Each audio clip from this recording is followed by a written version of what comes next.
যেদিন বিয়ে করতে যায় সে একটা আলাদা ভাব থাকে।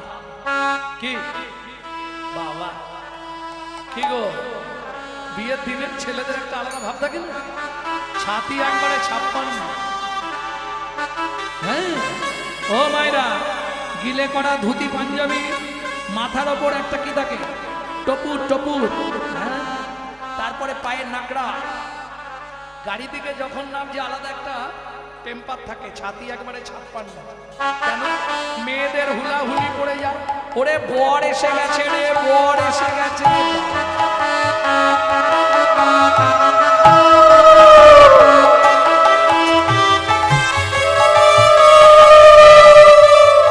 আস্তে, এই তত্ত্বটা শুনে রাখুন। সবাই বলে পুরুষ নারীকে বিয়ে করে, এটা 100 মিথ্যে কথা।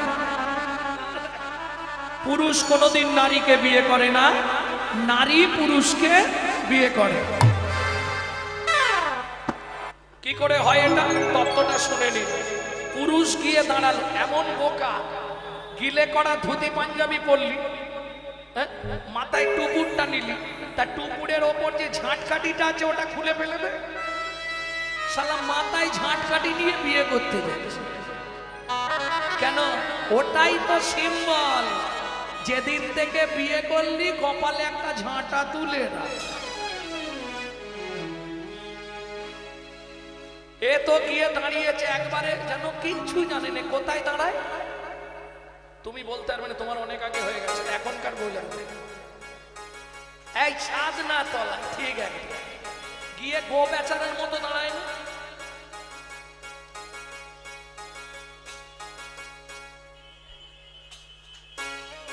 এইবার খানিকক্ষণ পরে মেয়েটাকে লোকেরা সব কোলে করে নিয়ে আসে, ওই পিড়ের মধ্যে বসিয়ে ফান পাতা চাপা। এইবার বলি, এসে মেয়েটা কি করে?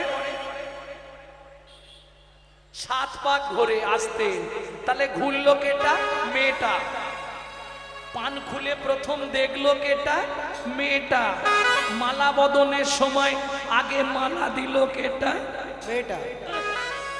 মেয়েটা। আর বলবো, হাত বাঁধার সময় হাত প্রথম দিল কার? মেয়েটা। খই পোড়ানোর সময় কে আগে আগে যায়? মেয়েটা। এবার বিচার করুন, তাহলে বিয়ে করলো কেটা?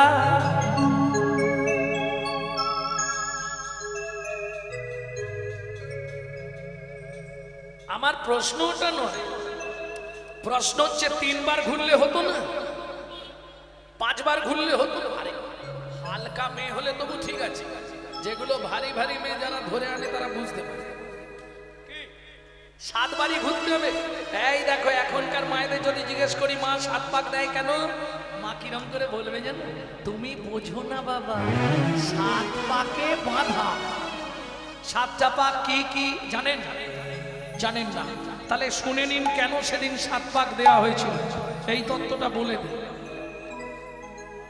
পুরুষ ভাবে বিয়ে করেছি মানে সব সময় ও আমার বউ। পুরুষরাও ভুলে যাও আজ থেকে। 8টা কাল 24 ঘন্টা, 24 ঘন্টায় 8টা কাল।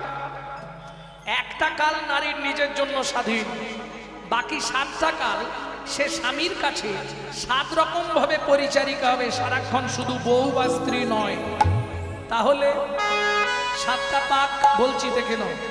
সোহাগে ভগিনী রমণে রমণী, সোহাগে ভগিনী রমণে রমণী, সোহাগে ভগিনী রমণে রমণী, সোহাগে ভগিনী রমণে রমণী, জ্ঞানে জ্ঞানে রামাত্রি জননী, জ্ঞানে জ্ঞানে রামাত্রি জননী, অন্নপূর্ণা গৃহ লক্ষ্মী, অন্নপূর্ণা গৃহ লক্ষ্মী, দাসীবা দিবা কিঙ্করী, দাসীবা দিবা কিঙ্করী, তাই তো 7টা পাক মারি, তাই তো 7টা পাক মারি। বুঝে নিয়েছো না? ভেঙে বলবো। সোহাগে ভগিনী, ভগ্নী মানে কি? বোন। রমণে রমণী বউ, ধ্যানে জননী। যখন ভাত খেতে দেবে তোমাকে তখন অন্নপূর্ণা, যখন সন্ধেবেলায় তুলসী তলায় পু তখন গৃহলক্ষ্মী, যখন রাত্রিবেলায় তোমার পায়ে তেল দেবে তখন দাসী। এখন উল্টে গেছে মাসি। হ্যাঁ কি গো? আর বাদী, বাদীটা সহজে দেখা যায় রে। বাদীটা হচ্ছে অন্য, টোটালি ডিটাচ। বাদীটা কিরকম জানো তো? পুরো বিপক্ষে, স্বামীর বিপক্ষে চলে যায় স্ত্রী। কখন? আসতে অনেক সহ্য করে করে করে করে যখন ধৈর্যের বাঁধ ভেঙে যায়, এইবার স্বামীর বিপক্ষে পুরো, তাই তো? এই একটা বাদী হয়। আর আমি কিন্তু একটা কথাই যে কোনো বৌদিকে বাদী করে দেবো। খালি গিয়ে বলে দিতে হবে, বৌদি কি দাদাকে দেখলাম চম্পার মায়ের সঙ্গে তেঁতুল তলায় গুজগুজ করছে, এইটা বলে দিয়ে তুমি বাড়ি চলে যাও, এবার খেলা শুরু। কেন? নারী হচ্ছে প্রতিহিংসাময়ী। এটা কোথা থেকে এসছে? হাসলেন তো সবাই। এটা এসেছে কোথা থেকে? গোলক বৃন্দাবন থেকে। কি করে? সময় আছে তো বলি তাহলে। হ্যাঁ, কি করে এলো এটা? ভালো করে তত্ত্বটা শুনে নিন। রাধারানী মালা গাঁথছে, এক সখী গিয়ে বলছে, রাধে ওরাই কারে তরে গাঁথো মালা কুসুমের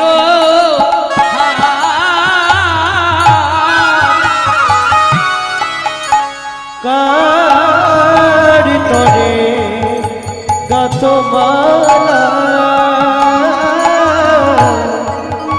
কুসুমের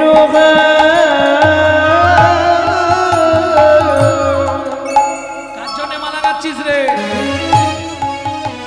এই রাধে শুনে নে, সেই কৃষ্ণ করেছে আজু বিরজা বিহার। সেই কৃষ্ণ করেছে আজ বিরজা বিহার। ব্যাস, আর কোনো কথা নেই। তোমরা হলে কি করবে বলবো? হ্যাঁ? আজ ঘরে একবার ঢুকু, কেটে ফেলবো সাদা চা হবে। হ্যাঁ? চা হবে, জেল খাটতে হয় তাও খাটবো, কেটে দেবো। কেন? সব মেনে নেওয়া যাবে, এটা মানা যাবে। মানা যাবে কি? কেটে জেল খাটতে হয় তাও বিয়াচ্ছে।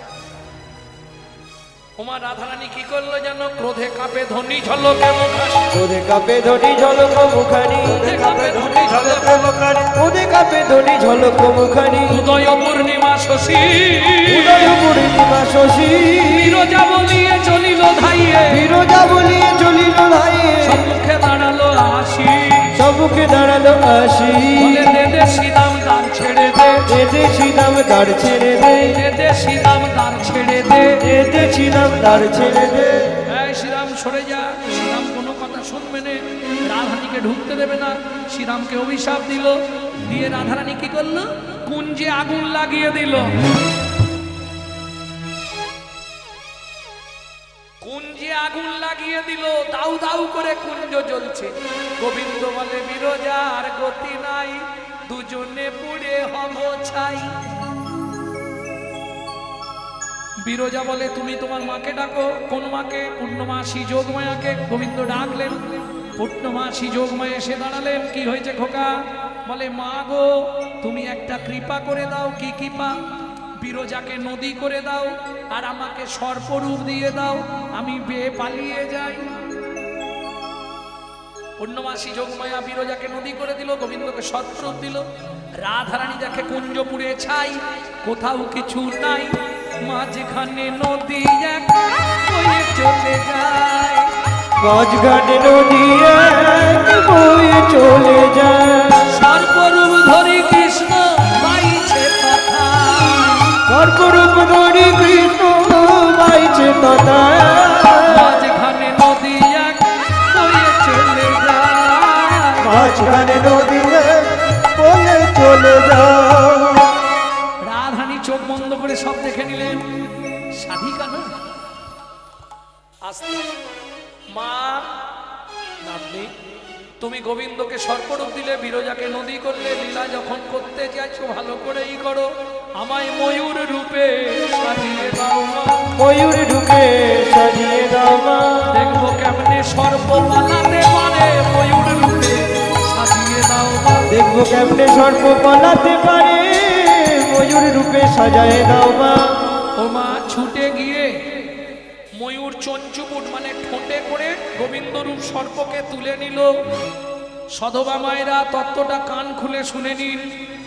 এই যখনই তুলে নিল ময়ূরের ঠোঁটের ধারে গোবিন্দরূপ সর্পের অঙ্গটা কেটে গেল, তা থেকে রুধির স্খলিত হলো, অর্থাৎ রক্ত ঝরে পড়ল, যা থেকে পৃথিবীর পক্ষে প্রথম সিঁদুরের জন্ম হলো। যার জন্যে সিঁদুর পড়ার সময় জয় শ্রী রাধে, জয় শ্রী রাধে, জয় শ্রী রাধে, আয়ু বৃদ্ধি, যশ বৃদ্ধি, প্রতিষ্ঠা বৃদ্ধি। কিন্তু সিঁদুর পরা ভালো কোন আঙুলে? দেখাও মা, কে একদম দেখি নাভি দিলে কেন? অনামিকা। তার মানে আমার ইউটিউবটা খুব শোনো। অনামিকায় সিঁদুর পড়লে কি হয় বলো? স্বামীর পরমায়ু বৃদ্ধি হয়, সংসার সুখের হয়।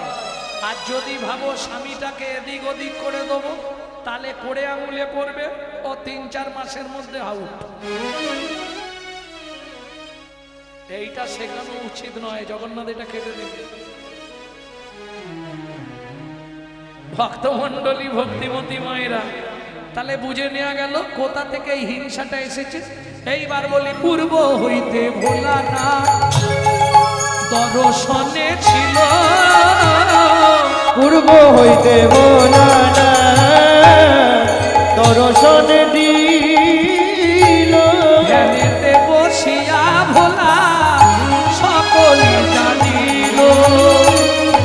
আস্তে ওই যে বৃহৎ আস্তে ও মাইরা কুঞ্জপুরে ছাই হয়ে গেল।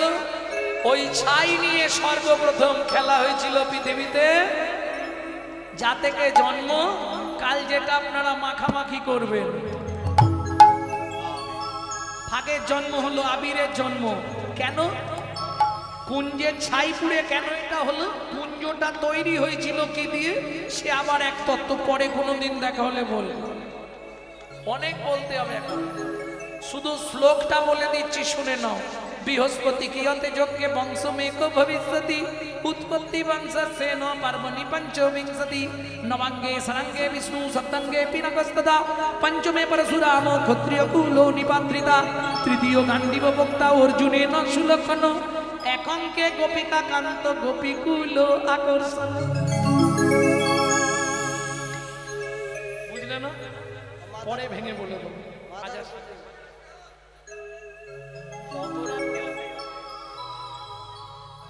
ভক্তমণ্ডলী ভক্তিমতী মায়েরা, একঙ্কে গোপিকা কান্ত গোপীকুল আকর্ষণ। এক সময় মদন দেব পান মেরেছিল কাকে? চন্দ্রকে। চন্দ্র দেবগুরু বৃহস্পতির স্ত্রী তারাকে হরণ করেছিল, যা থেকে বুধের জন্ম। ঠিক আছে, আমার স্ত্রী সতী আছে কিনা প্রমাণ হবে কি করে?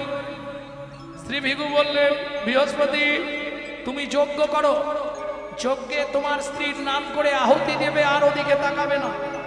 ওই যজ্ঞে কি হয় দেখো, যদি কোনো বৃক্ষ জন্মায় তাহলে জানবে তোমার স্ত্রী এখনো সতী আছে।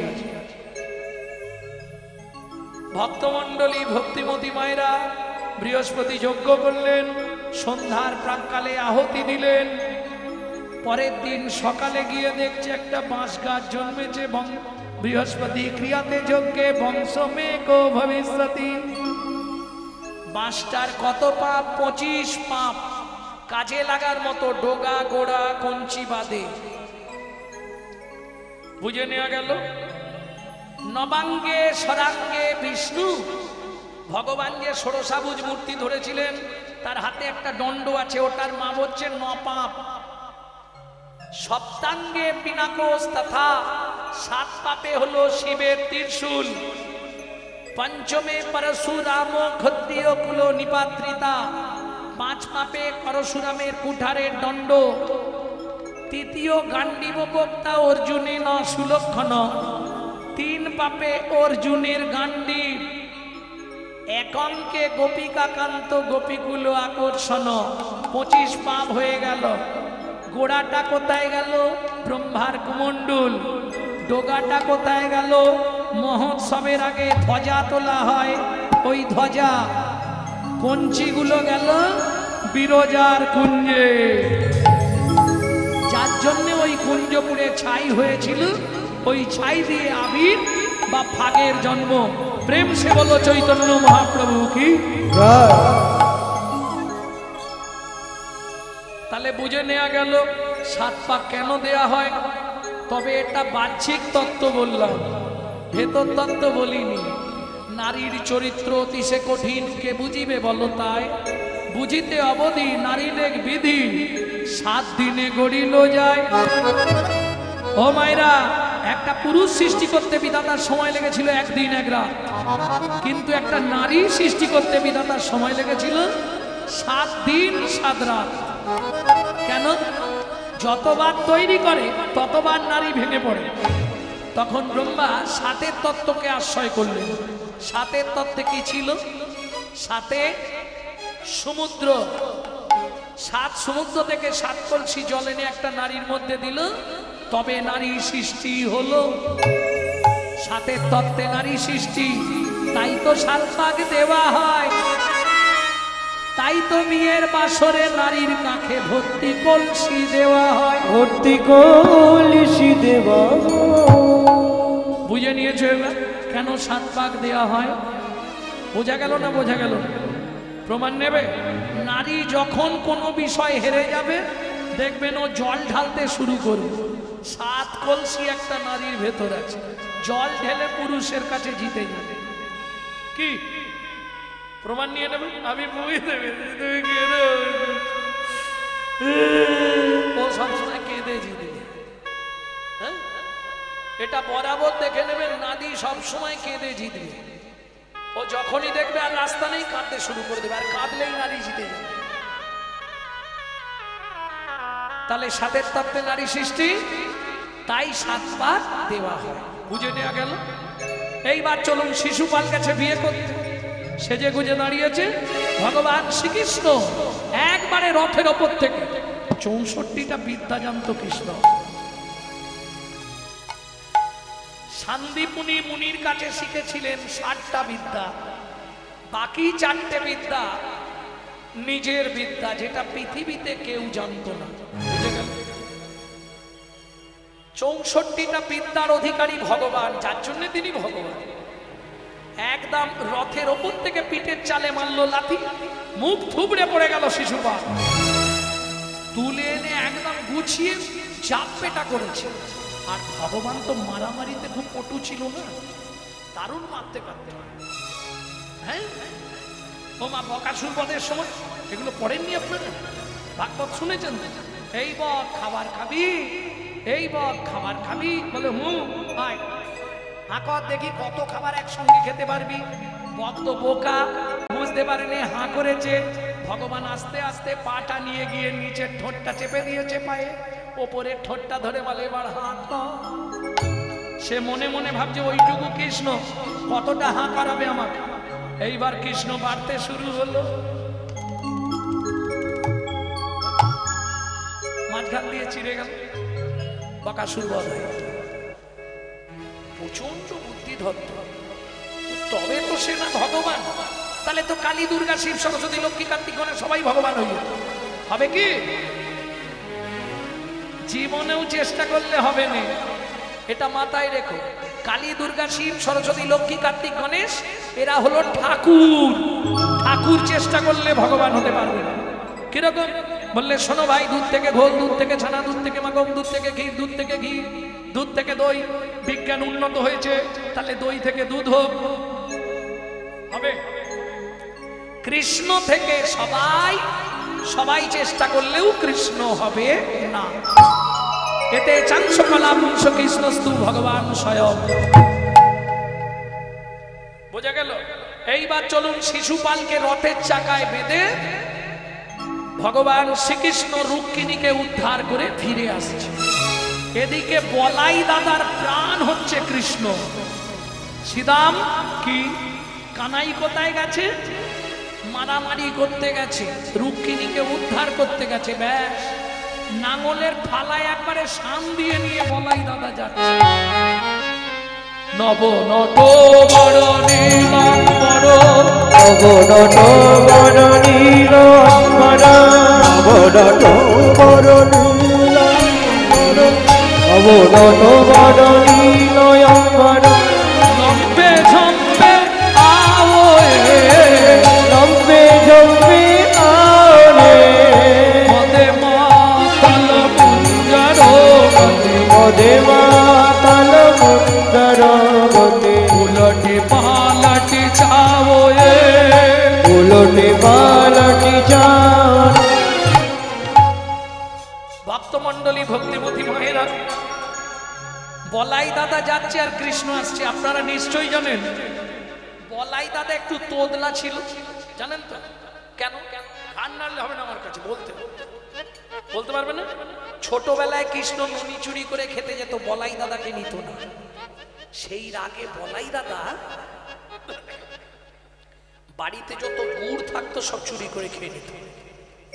ছোটবেলায় বাচ্চাদের গুড় একদম খেতে দেবেন না। গুড় খেতে দিলে কিন্তু একটু বড় হলে ওর আলজিভ ছোট হয়ে যাবে, তোদলা হয়ে যাবে।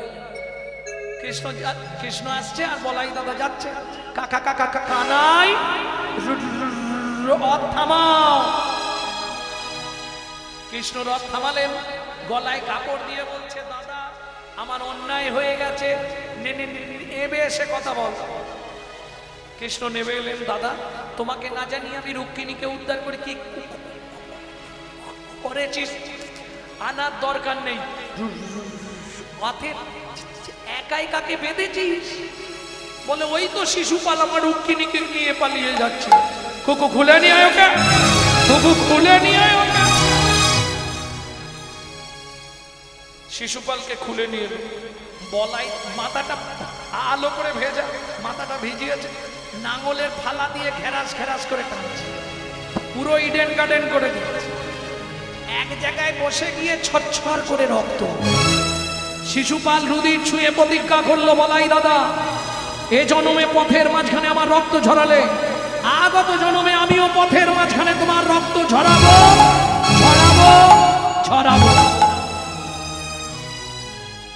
ওগো ব্রজেন্দ্র নন্দন যে শচী সুত হইল সে, বলরাম হইল নিতা। বুঝে নেওয়া গেল। এইবার চলুন চারটে পয়েন্ট নোট করে নিন। কিরকম? সত্য যুগে যারা ছিলেন শ্রী বিষ্ণু নারায়ণের দ্বারপাল জয় বিজয়, ব্রহ্মার চার ছেলে সনক সনাতন সনন শরৎ কুমার, চারজনের অভিশাপে এরা মর্তের মাটিতে সত্য যুগের শেষ ভাগে মানব রূপে জন্মগ্রহণ করলেন। হিরণ্যাক্ষ, হিরণ্যকশিপু। ত্রেতা যুগে তারাই দুইজন, রাবণ কুম্ভকর্ণ। তারপরে তারাই দুইজন, শিশুপাল দন্তবক্ষ। কলিতে তারাই দুই ভাই, জগাই মাধাই। ভক্তমণ্ডলী, ভক্তিমতী মায়েরা, ছটছট করে রক্ত পড়ছে। তখনও নিত্যানন্দ প্রভু বলছে, মাধাই রে মাধাই রে, ও তোর ভাবনা কি আর আছে, বল বলে বলে বাহু তুলে আইনে ছেড়েছি। মাধাই রে মেরে চোখল শির কানা, তাই বলে কি প্রেম দেব না, না হয় নেশার ঝুঁকে। মাধাই রে বাপে ছেলেকে মারিলে মাধাই, বাপেতে পাবল সম্মুখে দাঁড়িয়ে আছে ও যে গৌর দয়াময়, ও যে গৌর কৃপাময়। আছাড় খেয়ে বলল মাধাই গিয়ে মহাপ্রভুর চরণে, প্রভু তুমি জগাইকে কৃপা করলে আমায় কৃপা করবো না? না, দূর হয়ে যা। কোথায় রে সুদর্শন? তুই আমার দাদার অঙ্গে আঘাত করেছিস, তোর আজ রেহাই নেই। সুদর্শন নিত্যানন্দ বাবু হাত দুটো জোড়ো করে বলে উঠলো সংবর ও হে প্রভু জগন্নাথ, সংবর হে প্রভু জগন্নাথ, তোমার দুটি পায়ে পড়ি জোর করিহা, ওগো তোমার দুটি পায়ে পড়ি জোর করিহা, পতিত পাবন হেতু তোমায় অবতার, পতিত পাবন হেতু তোমায় অবতার, তোমা বিনয়ে পতিতদের উদ্ধারিবে আর। তোমা বিনয়ে পতিতের উদ্ধারিবে আর। এই মাধাই দেরি করিস না, ঘর গিয়ে চরণটা জোর করে মাধাই পড়ে গেল মহাপ্রভুর চরণে।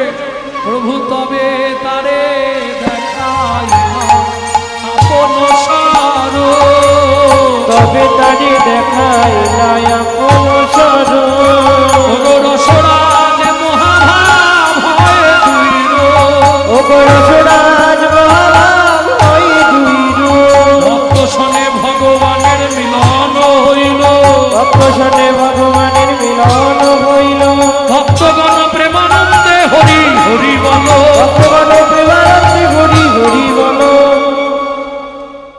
এখানে রেখে দিই নাকি? এবার হরিলুট হবে, কারণ উঠছে তো সব। এই উঠতে দেখলে আমার মন খারাপ হয়ে যায়। হ্যাঁ, বসবেন আর একটু?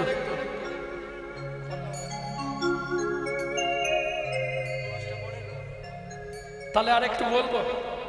তাহলে বলছি, এই মতোই উদ্ধারিল জগাইয়ার মাথা, এই মতোই উদ্ধারিল জগাইয়ার বাধায়, হরিধ্বনি জয়ধ্বনি বলি হারি যায়, হরিধ্বনি জয়ধ্বনি বলি হারি যায়, হরিধ্বনি